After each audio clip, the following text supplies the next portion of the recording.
యేసుక్రీస్తు మనం ఏ సమయాన్నైతే ఆరాధనకు ఫిక్స్ చేస్తామో, ప్రవక్త బ్రెన్హాం గారు అన్నారు, అరగంట ముందు ఉంటాడట అక్కడ. నిజం నేను చెప్తున్నాను, దూత అరగంట ముందు ఉంటాడట అక్కడ.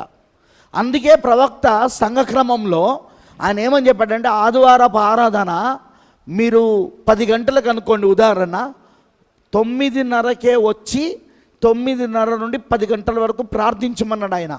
ఎందుకు వ్యక్తిగతముగా ఒక అరగంట ప్రార్థన చేయమన్నాడు? ఆరాధనకు ముందే. ఎందుకంటే దూత ఆల్రెడీ అక్కడ ఉంటాడు. మీకు చూడండి, ఇప్పుడు బావి దగ్గర ఉన్న స్త్రీ, సమరయ స్త్రీ, యేసుక్రీస్తు కోసం ఆమె ఎదురు చూసిందా, లేదా యేసుక్రీస్తే ఆమె కోసం ఎదురు చూశాడా? వినబడతలేదు నాకు. ఆమె కోసం యేసుక్రీస్తు ఎదురు చూశాడు అక్కడ. ఆమె వస్తుందని ఎదురు చూశాడు అక్కడ. ఆమెనంటారా? సో ఆయన ముందే అక్కడ ఉన్నాడు ఆమె కోసం.